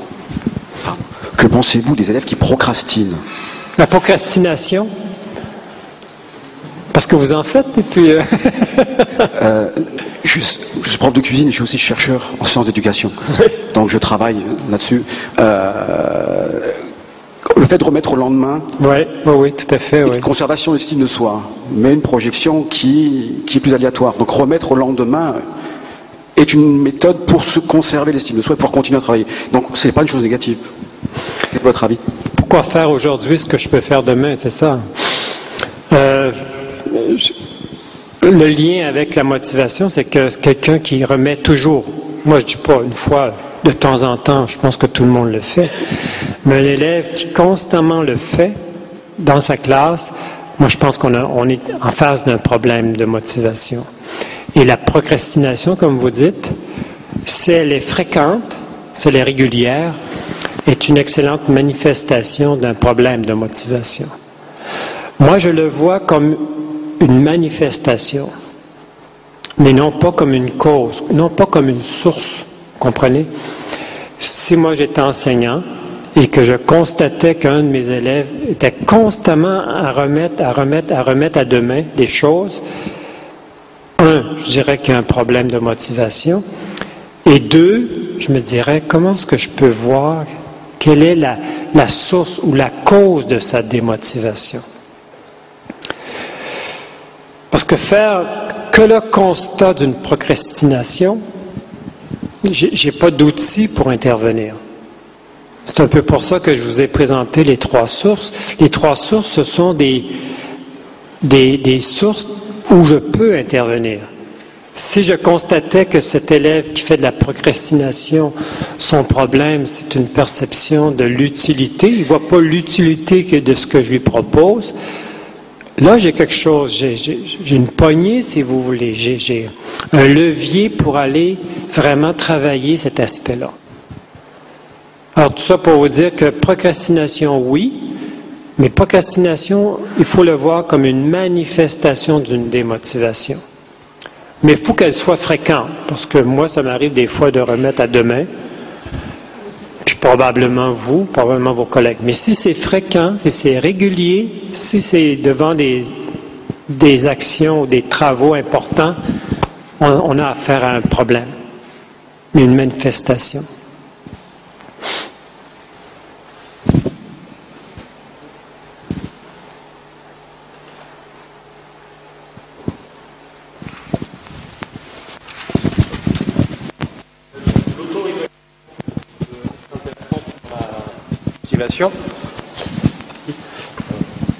Problème. Non, c'est bon. Est-ce qu'il y a une façon de mener l'auto-évaluation qui est plus performante que d'autres, plus pertinente que d'autres? À mon tour. Très bonne question. Très bonne question. Auto-évaluation. Est-ce qu'il y a une manière peut-être... D'abord, on n'a pas parlé de l'évaluation comme impact sur la motivation, mais c'est toutes mes pratiques évaluatives sont dirigées vers le résultat. Performance, performance et performance. Ça peut être un impact négatif sur la motivation. J'en parlais encore un matin, on n'y échappe pas. Nous, les profs, on doit sanctionner à un moment donné. On doit sanctionner, c'est la responsabilité que la société nous donne. Ceci dit, moi je pense que si on veut que nos pratiques évaluatives nuisent le moins possible à la motivation, il faut effectivement évaluer le résultat, mais il faut aussi évaluer la démarche d'apprentissage. Plus, on l'a vu, plus un élève va s'apercevoir qu'il avance, plus un élève va s'apercevoir qu'il apprend, plus un élève va être motivé à apprendre.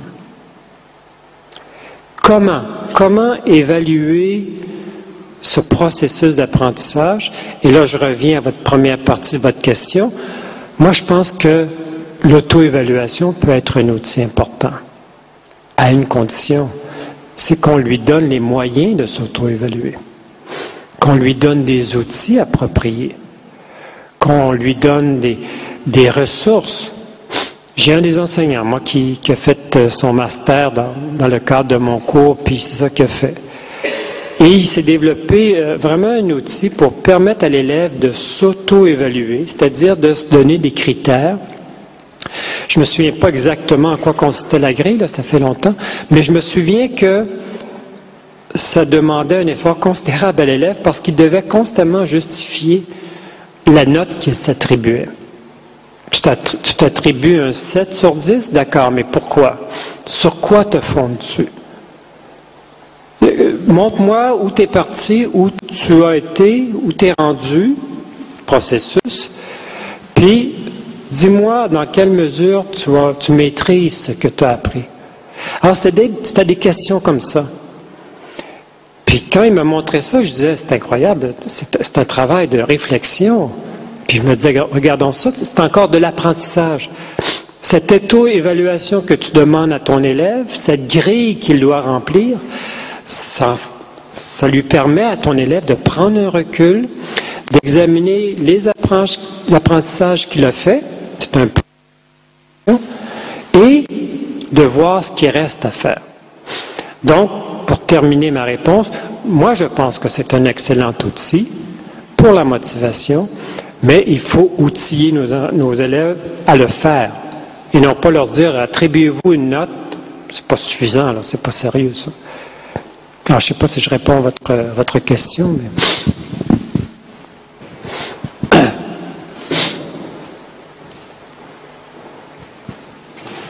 Ça n'a pas bougé. C'est terminé, ça n'a pas bougé.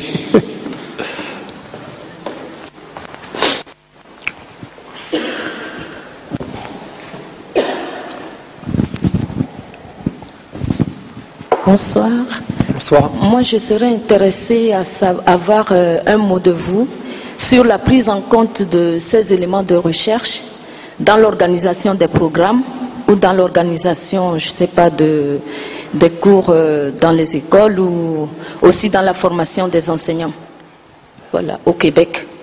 Pourriez-vous me répéter, s'il vous plaît, j'en ai perdu un bout. J'aurais aimé avoir un mot de vous sur la prise en compte des éléments, de vos éléments que vous nous avez exposés, donc des éléments de recherche, au niveau de l'organisation des programmes d'enseignement, de la formation des enseignants et de l'organisation des classes, temps de travail, organisation de la journée ou de la semaine. Merci.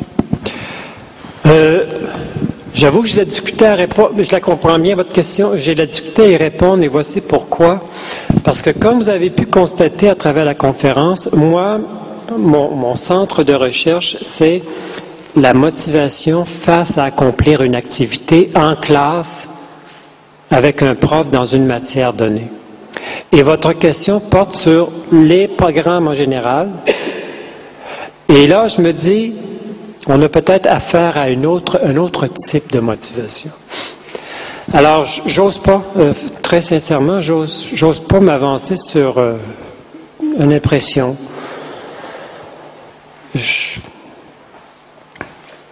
Non, désolé, il faut accepter, mais j'aurais la difficulté vraiment à répondre à une question, de vous donner une réponse pertinente. C'est pas mon fort, comme on dit au Québec, c'est pas mon fort, les programmes, et puis tout ce que je peux dire, c'est que je trouve qu'on ne considère pas assez la motivation des élèves, ça c'est vrai. Que les gens qui établissent, qui construisent, qui élaborent les programmes, c'est pas... Ils ont de la difficulté avec la motivation.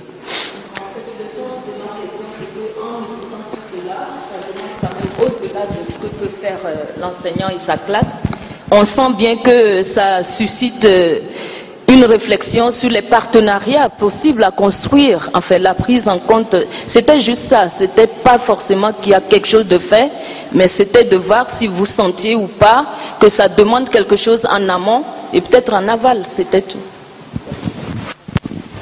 Je ne sais pas si on a la même compréhension du mot partenariat, mais il y a une chose que je peux ajouter. C'est que je trouve que les problèmes qu'on rencontre dans les écoles de nos jours, que ce soit au Québec, probablement ici en France, aux États-Unis, ce sont des problèmes qui ont des gros problèmes. Ça peut être des problèmes d'apprentissage, de difficultés d'apprentissage, mais il y a des gros problèmes de motivation. Quand je m'adresse à des enseignants comme vous et que je leur donne des pistes de suggestions, plusieurs des enseignants me disent « Monsieur Viault, on a par-dessus la tête. C'est incroyable, on ne peut pas s'en sortir. » Et vous savez quoi? Je pense qu'ils ont raison. Et là, je leur dis, c'est comme ça que je vois le partenariat, je me dis, est-ce que vous avez déjà pensé que, étant donné que les problèmes sont gros, est-ce que vous avez déjà pensé travailler en équipe? Et puis, la plupart me disent non. Et c'est comme si, pour un enseignant, encore pire les professeurs d'université, à mon avis, on voit notre profession comme individuelle. On ne se voit pas travailler en équipe. Or, dans la vie de tous les jours, dans les entreprises, c'est quasiment impensable de travailler maintenant seul. Pourquoi? Parce que c'est des projets d'envergure qu'ils ont. Et moi, je pense qu'à l'école aussi, nous sommes rendus à accomplir et à faire des projets d'envergure. Or, on ne pense pas travailler en équipe. On a notre classe, la porte se ferme, j'ai mes élèves, j'ai mes problèmes, bien sûr, j'ai des problèmes de discipline, mais est-ce que j'en parle à mes collègues? Est-ce que mes collègues peuvent m'aider à résoudre mes problèmes? Est-ce que moi, je peux contribuer à résoudre les problèmes de mes collègues? On dirait que ce n'est pas un discours qu'on retrouve entre les enseignants. Et moi, je leur dis aux enseignants au Québec, vous ne vous en sortirez pas toute seule. Vous pouvez tenter, allez-y, mais vous ne vous en sortirez pas toute seule. Si vous pouviez trouver des mécanismes pour travailler en équipe, je ne dis pas que ça va vraiment être la super couleur à l'arrêt. Non, ça sera toujours difficile. Mais vous allez vous partager la tâche. C'est un peu comment je peux répondre. Je ne sais pas si ça vous aide à...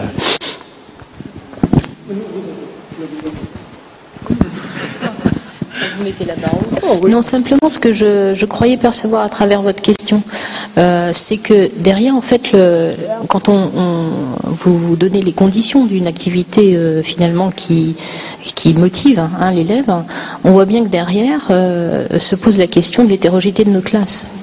Et je crois que c'était là votre souci. C'est qu'effectivement, quand on est dans une configuration à un enseignant avec 25, voire 30, voire 35 élèves dans une classe, ça suppose aussi de s'autoriser, au-delà des programmes d'ailleurs, de différencier ses activités, puisqu'on a des élèves qui peuvent avoir effectivement, ne serait-ce que le sentiment de compétence, par exemple pour le créer, il faut bien partir du potentiel de l'élève, puisqu'on doit le mettre devant une activité réalisable. Et on est dans un temps qui est unique, qui est le temps de l'heure de cours, etc. Bon, j'en parle aisément, parce qu'en éducation physique et sportive, effectivement, nous, on essaie de gérer l'hétérogénéité, mais souvent on s'arrête à la gérer et pas à la traiter. Parce qu'on ne s'autorise pas à ne pas faire le programme. Et que, sous prétexte d'équité, voire parfois, on n'ose pas proposer d'autres choses, notamment à nos extrêmes, que ce soit les plus brillants d'ailleurs, comme les plus en difficulté. Et on ne se l'autorise pas. Sauf si il y a une raison médicale, là on se sent autorisé. Donc même dans une discipline où on est sur le potentiel de l'élève, de fait, on ne se l'autorise pas. Et c'est bien ce que pose aussi le problème de la motivation, c'est comment faire pour finalement gérer cette hétérogénéité. Je n'ai pas de réponse à votre question, mais moi je pense que la première tâche à faire, ce serait de se dire hétérogénéité, c'est vrai, mais hétérogénéité de quoi? Je sais qu'à un moment donné, puis encore là j'en parle un matin, parce que moi il y a des enseignants au Québec qui de plus en plus reçoivent, on appelle ça multiethnique, des classes là où on se retrouve avec 5, 6, 7 étudiants très hétérogénéité. Mais à côté, il y a des enseignants qui disent, oui, mais moi, c'est incroyable à quel point j'ai une palette d'étudiants. Il y en a qui ont des très, très grandes capacités. Il y en a qui ont des connaissances antérieures très faibles. Il y en a qui sont moyens. Hétérogénéité, là aussi. Garçons et filles, c'est différent en éducation physique. Alors, voyez-vous, l'hétérogénéité, je veux bien, mais laquelle? Et puis après, c'est vrai que compte tenu de l'hétérogénéité dont on parle, là, ça va peut-être commander des actions sur le plan de la motivation, des actions différentes. Mais il faudrait s'entendre avant sur le type d'hétérogénéité dont on parle. Mais je sais qu'une des difficultés que les enseignants rencontrent, c'est qu'est-ce que je fais lorsque je me retrouve devant des élèves qui nous viennent, ça nous arrive beaucoup de l'Amérique du Sud, entre autres, d'Haïti, entre autres. Alors, les valeurs, les cultures, les façons de voir l'éducation, c'est tout à fait différent. Est-ce que ces gens-là sont motivés de la même façon que le petit Québécois de pure souche? Ou du français qui nous arrive et qui a immigré au Québec? Non, probablement pas. Et là, il y a une difficulté réelle. Laquelle, je ne sais pas, mais il y a une difficulté réelle avec laquelle l'enseignant doit travailler. Mais encore là, il n'y a pas de... Et juste terminer ma réponse, ça m'aide à dire quelque chose. C'est souvent, quand je discute avec des enseignants au Québec, et vous savez, je donne un cours sur la motivation à des enseignants en exercice, des gens qui ont 5, 10, 15 ans d'expérience, qui reviennent et qui suivent des programmes de perfectionnement. Et ils ont un cours sur la motivation. Et je commence mon cours en leur disant « Pourquoi vous êtes venus ici? » Et je vous dis que bon nombre d'entre eux me disent « On vient chercher des trucs. » Je les laisse parler. On vient chercher des trucs parce que on constate que de plus en plus de nos élèves sont démotivés. Puis là, je dis, et vous? Ah, moi aussi, j'aimerais ça parce que là, ça va mal. Puis, est-ce que vous avez des choses à nous conseiller? Et je prends toujours, premier coup, je prends toujours au moins une demi-heure, sinon plus, pour leur dire, vous savez, votre motivation, la motivation de vos élèves, c'est quelque chose qui est beaucoup plus sérieux qu'une affaire de trucs.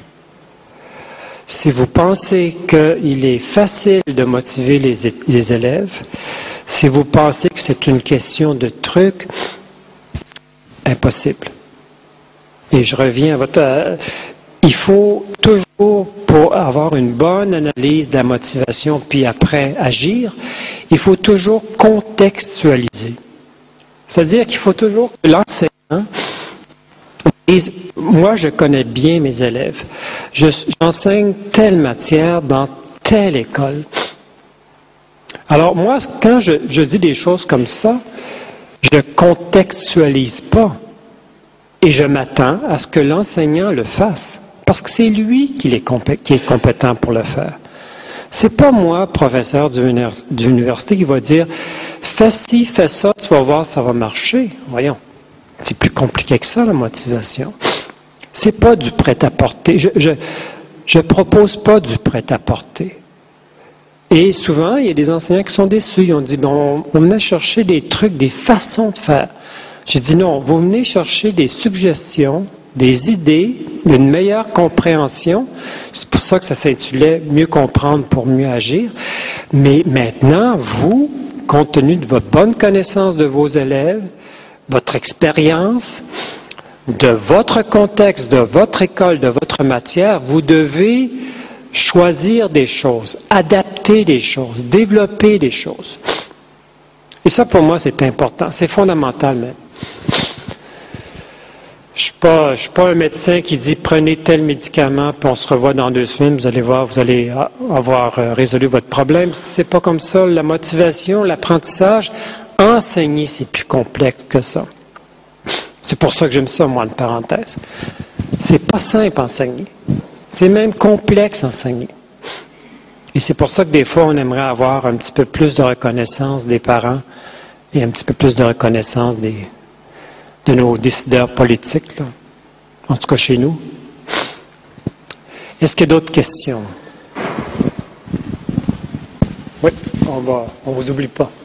Oui, je pense que je ne vais pas vous ennuyer beaucoup avec des questions trop importantes, mais on constate au niveau donc de l'entrée de l'enseignement supérieur, et on fait des statistiques à l'entrée du CM2 en 6e, de la 3e en seconde, de la terminale à l'enseignement supérieur, qu'il y a toujours des gaps, trop importants. Et donc dans l'enseignement supérieur, qu'est-ce qui se passe ces 10 dernières années? Eh bien, on fait de la répétition, des maths, du français. Et que sais-je encore, quelle université n'organise pas pendant les 2 ou 3 premiers mois des cours de français conjugués des verbes, la fonction du mot. Est-ce que vous avez des problèmes de ce type au Canada? On souffre du socle des acquis depuis le début, non maîtrise de la langue, non répétition suffisante pour avoir des acquis solides. On nous a parlé du socle, enfin, quels que soient les ministres qui ont passé par là. Mais ce que l'on constate, c'est que si on ne répète pas, nous, plusieurs fois les choses qui auraient dû l'être bien avant, eh bien, les élèves disent, les étudiants disent, mais monsieur, on ne comprend pas ce que vous dites. C'est pas on ne comprend pas ce que vous voulez qu'on fasse, mais on ne comprend pas ce que vous dites. On ne comprend déjà pas le texte, encore moins que dans les disciplines scientifiques. Et est-ce que vous avez des problèmes de ce type au Canada en général, et puis plus particulièrement au Canada? L'enseignement supérieur, on parle d'université. Oui, mais on redescend de toute façon, parce que là, tout se tient. D'accord. Alors, ce qui est alarmant, quoi, en fin de compte. Je vais vous poser d'autres petites questions pour que vous globalisiez tout. On est de plus en plus, je vais remonter presque à mai 68, nous en France, on perçoit la notation comme une sanction. Et qu'en est-il de votre côté? Et ces derniers temps, paraît-il qu'il ne faut plus noter les enfants. Non, en France. D'accord, oui. Nous demandons aux agences de notation de ne plus noter nos pays. Ce serait cohérent dans ce cas-là. Si on ne peut pas noter les enfants, quelle est la motivation pour un sport lorsqu'il n'y a pas de médaille? Lorsqu'il n'y a pas un gain? Vous voyez? Donc, en fin de compte, la notation, pas ridicule, mais la notation qui correspond à peu près au travail fourni, motive. Et nous, de notre temps, le modèle de la classe, puisque vous parlez de modèle de mentor, c'est quand même la tête de classe vers laquelle on tendait, et non pas vers la queue du peloton. Qu'en est-il de votre côté au Québec en particulier? Est-ce que vous avez une étude comparative? Je ne dis pas de tout justifier, mais on s'aperçoit quand même que les enfants n'aiment pas lire. Comment les motiver? Ils n'aiment pas apprendre. Comment les motiver? Est-ce que tous les étudiants n'aiment pas apprendre? Est-ce que tous les étudiants n'aiment pas lire? Non, on finit par avoir une orientation qui se faisait peut-être de façon autoritaire dans les années 60, 70. Dans le passé, oui. Vous allez vers ceci ou cela. Maintenant, on est orienté par échec. Et nos étudiants qui font 3 ans, 4 ans à l'université, eh bien, finissent par aller ailleurs parce que, bon, ils ont échoué dans la première voie qu'ils ont choisie. Qu'en est-il? Oui. Je vous pose beaucoup de questions. Oui, c'est ça. Là, je vais répondre à certaines. Ce n'est pas l'universitaire qui vous embête, si vous voulez, mais on se demande pourquoi, à l'amont, un travail suffisant n'a pas été fait, parce que nous, en tant qu'étudiants, on n'a pas posé de problème à nos professeurs, en fin de compte. Je réponds rapidement peut-être à 2 questions, puis après oui, chez nous aussi, il y a beaucoup de profs qui se disent que si on ne note pas les élèves, les étudiants, ils ne travaillent pas. C'est vrai, c'est vrai. Mais c'est grave, ça. Si nos étudiants ne travaillent pas, s'ils ne sont pas notés, on a un sacré problème, là. Parce qu'apprendre, c'est pas nécessairement d'être performant. Apprendre, c'est... J'ai l'exemple, je l'ai encore donné un matin, mais moi, dans ma tête, lorsqu'on parle d'évaluation, j'aimerais ça, que ce soit à l'université, que ce soit au lycée, que ce soit au collège, qu'on offre un filet de sécurité à nos étudiants. Puis j'utilise la métaphore du trapéziste qui pratique un nouveau tour, une nouvelle performance. Qu'est-ce qu'il fait, ce trapéziste-là? C'est sûr qu'il va mettre un filet de sécurité. Pourquoi il va mettre un filet de sécurité lorsqu'il va s'entraîner? Mais c'est parce qu'il va tomber. Puis pourquoi il va tomber? Mais c'est parce qu'il commence, il apprend. Lorsqu'il sera certain, lorsqu'il va maîtriser, il va l'enlever son filet de sécurité et puis là, il pourra donner sa performance devant le public. Moi, j'aimerais ça que ce soit la même chose à l'école. Puisqu'à l'école, on est là pour apprendre. Pourquoi toujours noter? Il faut noter à un moment donné. Il faut sanctionner à un moment donné. Entièrement d'accord. Parce que, en principe, les apprentissages sont faits. En principe, les apprentissages sont maîtrisés. Et là, on passe à l'évaluation sommative, on sanctionne et la note devient pertinente. Mais moi, j'ai des enseignants au Québec qui disent « Mais Monsieur Villot, si on n'arrête pas de les noter, ils ne travailleront pas. » Puis vous savez quoi, ces enseignants-là ont raison. Mais pourquoi? Mais c'est parce que dans leur histoire scolaire, ils n'ont pas arrêté d'être notés. Alors, qu'est-ce que vous avez? Un prof qui propose une activité. Monsieur, est-ce que c'est noté? Non. On ne fait plus rien. Pourquoi on ne fait plus rien? Mais c'est pas noté. Mais c'est grave, ça. C'est dommage. Ces gens-là ont perdu une certaine motivation intrinsèque à apprendre. Ils ne sont pas là pour apprendre, ils sont là pour performer. Ils sont là pour avoir un diplôme, un point, c'est tout. Ils sont là pour réussir votre cours, un point, c'est tout. Est-ce que c'est ça l'objectif de l'école? Entre autres, oui. Il faut l'accepter. Mais l'objectif de l'école, c'est qu'ils apprennent. Mais si on ne leur donne pas des conditions pour apprendre, tout ce qu'on veut, c'est de la performance puis la certification, on s'en va dans un goulot d'étranglement. Je pense. Peut-être qu'on n'est pas d'accord, mais je pense que le temps passe. Mais Et puis juste peut-être une dernière chose, oui, à l'université, on a des activités qu'on appelle de rémédiation parce que ce qu'on reçoit, c'est des étudiants qui n'ont pas des connaissances antérieures minimales pour rentrer. Et puis, oui, les étudiants sont très démotivés parce qu'ils disent « Mais je suis rentré dans une école de génie puis vous me demandez de refaire mon français. » C'est vrai. Et puis, il est démotivé, c'est vrai. Ce que je dis aux enseignants, c'est est-ce que vous êtes capable de lui expliquer l'importance de reprendre son cours de français? Est-ce que vous êtes capable de lui montrer l'importance qu'il reprenne certains aspects des mathématiques? Il faut lui faire voir, j'y reviens, la perception de la valeur, la perception d'utilité, de reprendre certains aspects de la matière. Si on n'est pas capable, il va dire, mais pourquoi je dois refaire ça? Ma foi du bon Dieu, je pensais avoir terminé. Moi, je veux avoir des cours de génie, qu'on appelle chez nous d'ingénierie. Si on n'est pas capable de prendre quelques minutes pour lui faire voir l'utilité, il n'y a rien à faire, ils vont rester démotivés. Je pense qu'il y avait une intervention en haut. Le temps passe, hein? Peut-être qu'on... Oui, ce sont Moi, je trouve ça très intéressant. C'est pour vous, là. Les deux dernières, si vous voulez bien.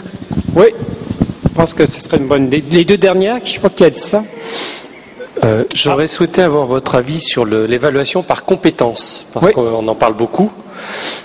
Est-ce que c'est plutôt un outil de motivation ou de démotivation? Si je regarde pour mon cas en tant qu'enseignant, en termes de source, donc de perception de la valeur, ça me motive pas trop. Est-ce que je suis compétent? J'ai pas forcément l'impression d'être compétent. Et est-ce que je contrôle quelque chose? J'ai pas l'impression non plus. Donc pour moi, ce serait plutôt un outil de démotivation. Oui.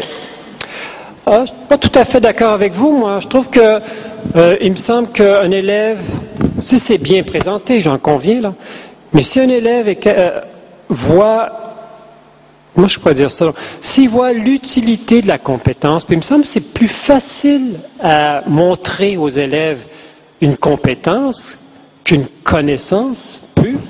Il me semble que la perception de la valeur peut être au rendez-vous. Perception de compétence, deuxième source, comme vous dites, là ça dépend. Ça dépend comment c'est présenté, ça dépend quelle sorte d'activité je propose à mes élèves pour qu'ils puissent acquérir ou développer cette compétence. Puis perception de contrôlabilité, la même chose.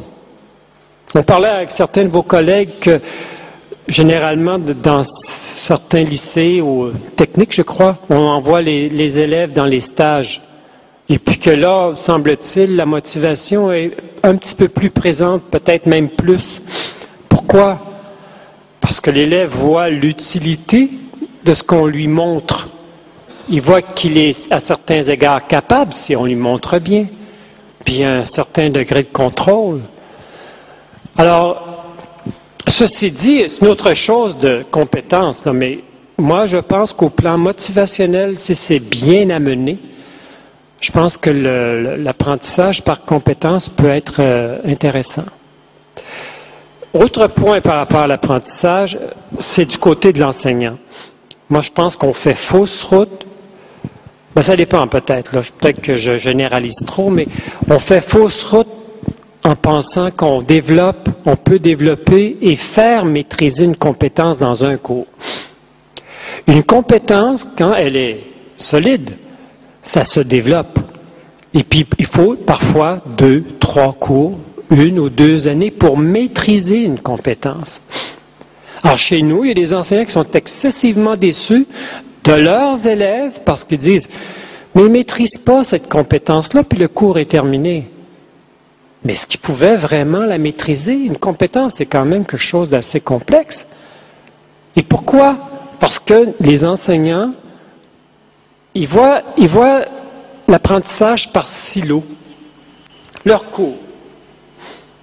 Mais ils ne voient pas que l'autre année, la compétence qu'eux autres ont commencé à développer, son développement peut se poursuivre dans l'activité de leurs collègues. Et puis c'est vrai que ça ne se fait pas. Pourquoi? Parce que les professeurs ne se parlent pas entre eux. Nous, on appelle ça l'approche programme. Et on a toutes les misères du monde. Ce qu'on voudrait, c'est que les profs qui enseignent aux mêmes étudiants dans le même programme se parlent et qu'ils harmonisent leurs cours pour qu'une compétence qui commence là se développe dans un autre cours peut-être. On appelle ça l'approche programme. Il y a un effort considérable. Puis pour être franc avec vous, des fois, ça ne passe pas du tout. On voit encore, je parlais de travail en équipe, vous vous souvenez tout à l'heure? On a de la misère à travailler en équipe. On a de la misère à voir ce que l'élève fait avant mon cours, puis ce qu'il va faire après mon cours.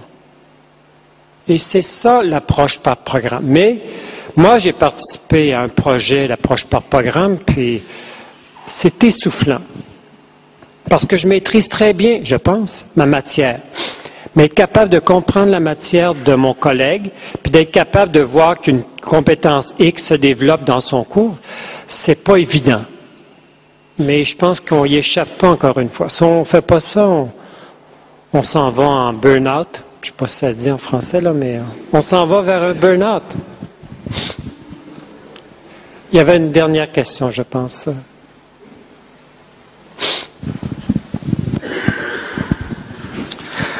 Vous avez dit que l'évaluation devait nuire le moins possible à la motivation, mais est-ce qu'on ne pourrait pas en faire plutôt un outil de motivation? Et en relisant ce que vous disiez là sur les 10 conditions motivationnelles pour les situations d'apprentissage, on pourrait peut-être les coller justement à des situations d'évaluation. Dans l'évaluation, on pourrait donner des buts et des consignes claires, donner du sens à l'évaluation, la rendre authentique, faire engager les élèves sous forme de défis, laisser le choix même aux élèves pendant les évaluations. Donc finalement, les 10 conditions que vous avez collées aux situations d'apprentissage, on pourrait aussi les coller aux situations d'évaluation pour ne pas les rendre nuisibles, mais au contraire très, très positives pour une quelconque motivation. Peut-être. Oui, effectivement. J'ai jamais pensé, mais effectivement. Quand j'ai parlé de la motivation et l'évaluation, c'est l'évaluation telle qu'elle se fait actuellement. On s'entend, c'est pas ça dont vous parlez, vous.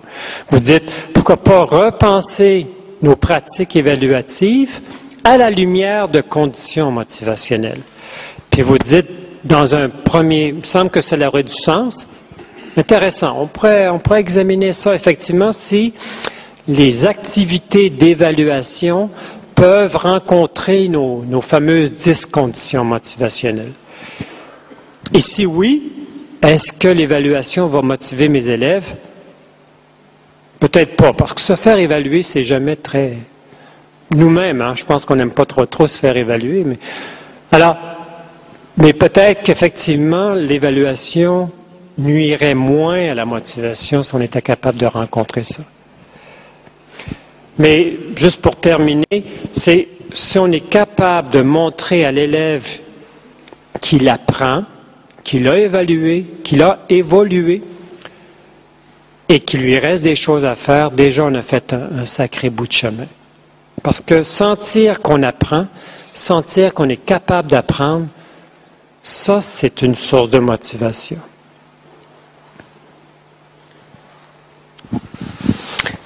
Bien. Je crois que vous... Non, il doit marcher normalement. Je crois, M. Viaud, que vous avez répondu à beaucoup de nos questions. Et par contre, vous en avez suscité, je crois, beaucoup d'autres. Et qui vont se décanter, je pense, dans les jours qui vont venir.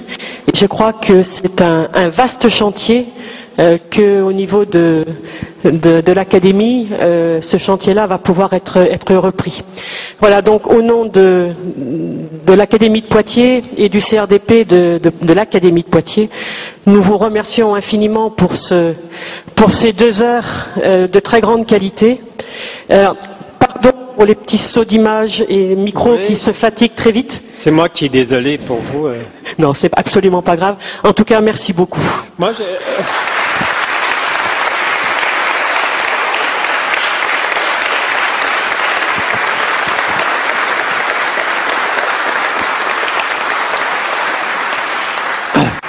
à mon tour de vous remercier de votre attention. C'était pour moi très, très agréable. De vous remercier de vos questions très pertinentes. Et désolé si des fois, je ne peux pas répondre à tout. Et puis, je vous souhaite pas bonne chance, c'est pas agréable mais je vous souhaite bon travail, bon courage. Et c'est pas facile d'enseigner, mais c'est agréable. Merci beaucoup.